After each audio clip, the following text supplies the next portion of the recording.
जय श्री श्याम भक्तों। आज शनिवार के दिन हम शनि भगवान की कथा सुनेंगे और शनिवार के व्रत की विधि भी जानेंगे। इससे पहले हम भगवान का कुछ नाम ले लेते हैं। बोलिए शनिदेव भगवान की जय। श्री कृष्ण गोविंद हरि मुरारी, हे नाथ नारायण वासुदेवा। श्री कृष्ण गोविंद हरि मुरारी, हे नाथ नारायण वासुदेवा। इस दिन शनि की पूजा होती है। काला तिल, काले वस्त्र, तेल, उड़द शनि को बहुत प्रिय होते हैं, इसलिए इनके द्वारा शनि की पूजा करनी चाहिए।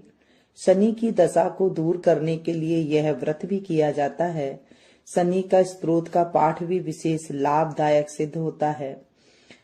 वैसे आप व्रत कर सके तो अच्छी बात है, नहीं कर सके तो कथा कहानी कह लेने से भी जो है शनि देव जी का प्रकोप कम हो जाता है। शनिवार की व्रत कथा अब हम सुनेंगे। एक समय सूर्य, चंद्रमा, मंगल, बुध, बृहस्पति, शुक्र, शनि, राहु और केतु इन ग्रहों में आपस में झगड़ा हो गया कि हम सब में बड़ा कौन है। सब अपने आप को बड़ा कहते थे। जब आपस में कोई निर्णय न हो सका तो सबके सब आपस में झगड़ते हुए इंद्र के पास गए और कहने लगे कि आप देवताओं के राजा हैं, इसलिए आप हमारा न्याय करके बतलाइए कि हम 9 ग्रहों में सबसे बड़ा कौन है।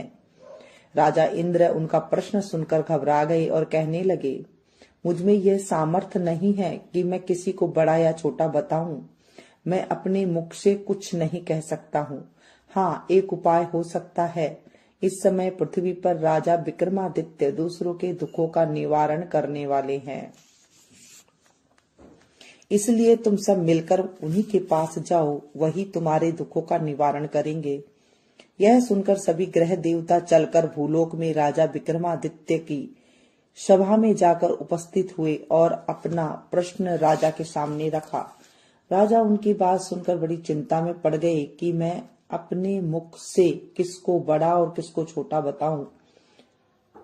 जिसको छोटा बताऊंगा वही क्रोध करेगा, परंतु उनका झगड़ा निपटाने के लिए उन्होंने एक उपाय सोचा कि सोना, चांदी, कांसा, पीतल, सीसा, रांगा, जस्ता, अभ्रक और लोहा 9 धातुओं के 9 आसन बनवाए। सब आसनों को क्रम से जैसे सोना सबसे पहले और लोहा सबसे बाद में बिछाए। इसके बाद राजा ने सब ग्रहों से कहा कि आप सब अपने अपने आसनों पर बैठिए। जिसका आसन सबसे आगे है वह सबसे बड़े हैं और जिसका आसन सबसे पीछे है वह सबसे छोटा है, जानिए। क्योंकि लोहा सबसे पीछे था और वह शनिदेव का आसन था, इसलिए शनिदेव ने समझ लिया कि राजा ने मुझको छोटा बना दिया है। इस पर शनिदेव को बड़ा क्रोध आया और कहा कि राजा तू मेरे पराक्रम को नहीं जानता। सूर्य एक राशि पर 1 महीना रहता है, चंद्रमा 2.25 दिन, मंगल 1.5 महीना, बृहस्पति 13 महीने, बुध और शुक्र 1 महीने, परंतु मैं एक राशि पर 2.5 अथवा 7.5 साल तक रहता हूँ। बड़े बड़े देवताओं को भी मैंने भीषण दुख दिया है। राजन सुनो, राम जी को 7.5 आई तो वनवास हो गया था और रावण पर आई तो राम और लक्ष्मण ने सेना लेकर लंका पर चढ़ाई कर दी, रावण कुल का नाश कर दिया। हे राजा, अब तुम सावधान रहना। राजा कहने लगा, जो कुछ भाग्य में होगा देखा जाएगा। उसके बाद अन्य ग्रह तो प्रसन्नता के साथ चले गए, परंतु शनिदेव बड़े क्रोध के साथ वहां से गए। कुछ काल व्यतीत होने पर जब राजा को 7.5 की दशा आई तो शनिदेव घोड़े के सौदागर बनकर अनेक सुंदर सुंदर घोड़ों के सहित राजा की राजधानी में आए। जब राजा ने सौदागरों को आने की खबर सुनी तो अपने अश्वपाल को अच्छे अच्छे घोड़े खरीदने की आज्ञा दी। अश्वपाल ऐसी अच्छी नस्ल का घोड़ा देखकर उनका मूल्य सुनकर चकित रह गया और तुरंत ही राजा को खबर दी। राजा उन घोड़ों को देखकर एक अच्छा सा घोड़ा चुनकर सवारी के लिए चढ़ा। राजा के घोड़े पर पीठ पर चढ़ते ही घोड़ा ने जोर से भागा। घोड़ा बहुत दूर एक बड़े जंगल में जाकर राजा को छोड़कर अंतर्ध्यान हो गया। इसके बाद राजा अकेला जंगल में भटकता फिरता रहा। बहुत देर के बाद राजा ने भूख और प्यास से दुखी होकर भटकते भटकते एक ग्वाले को देखा। ग्वाले ने राजा को प्यास से व्याकुल देखकर पानी पिलाया। राजा की अंगुली में एक अंगूठी थी। राजा ने वह अंगूठी निकालकर प्रसन्नता से ग्वाले को दे दी और शहर की ओर चल दिया।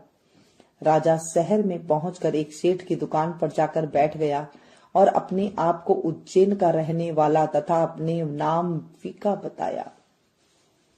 सेठ ने उसको एक कुलीन मनुष्य समझकर जल आदि पिलाया।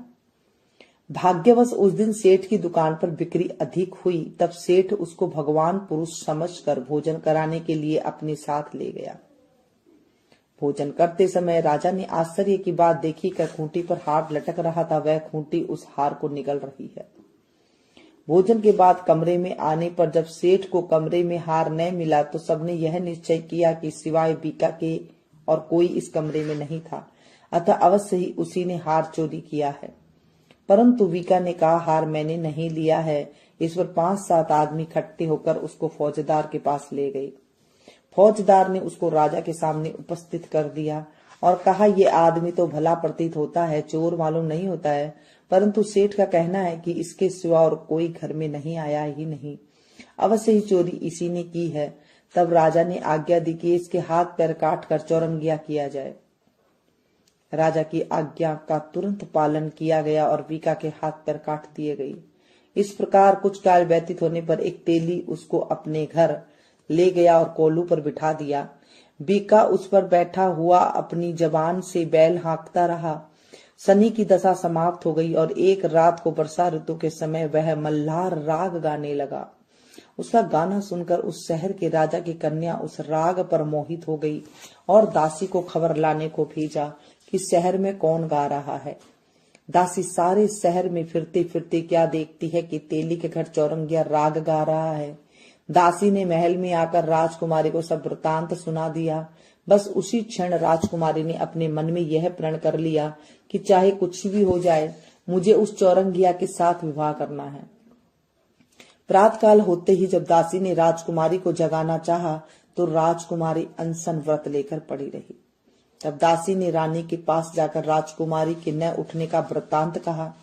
रानी ने तुरंत ही वहां जाकर राजकुमारी को जगाया और उसके दुख का कारण पूछा तो राजकुमारी ने कहा, माँ, मैं यह प्रण कर लिया है कि तेली के घर में जो चौरंगिया है उसी के साथ विवाह करूंगा। माता ने कहा, पगली, यह क्या बात कर रही है?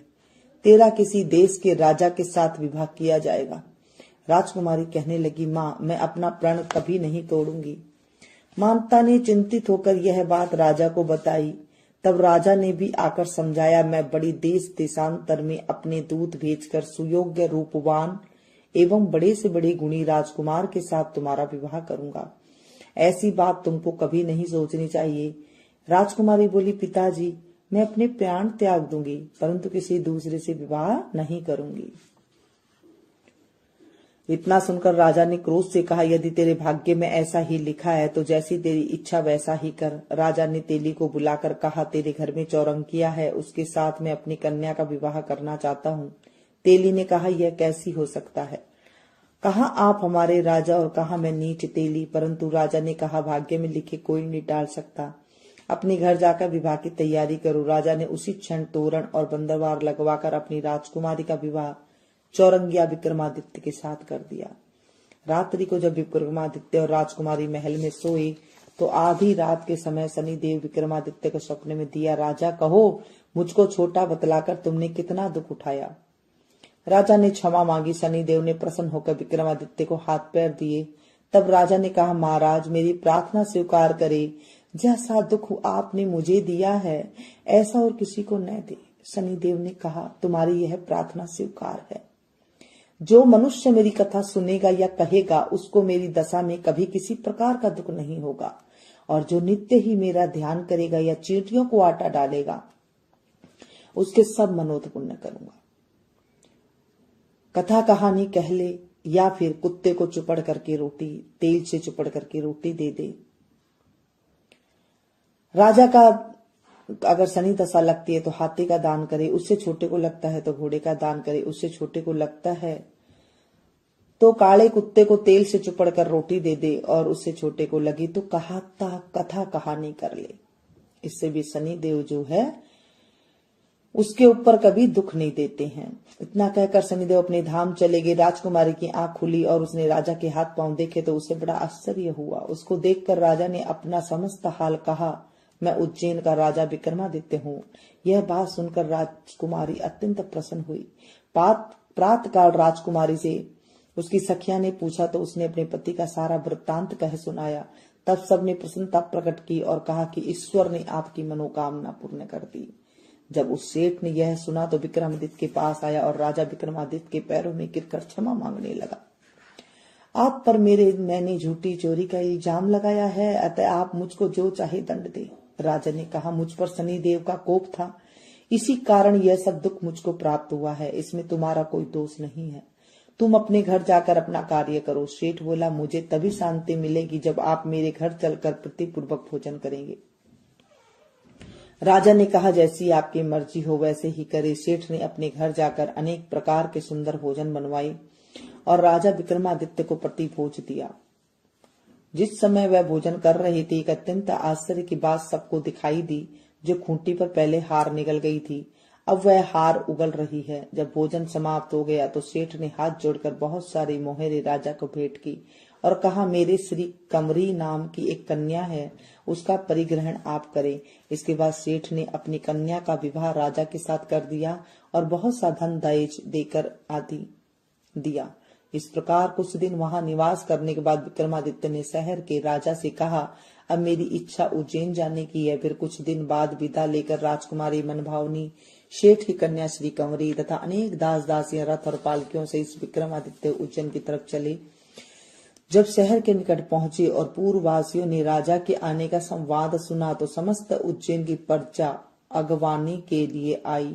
तब बड़ी प्रसन्नता से राजा अपने महल में पधारे। सारे शहर में बहुत बड़ा महोत्सव मनाया गया और रात्रि को दीपमाला की गई।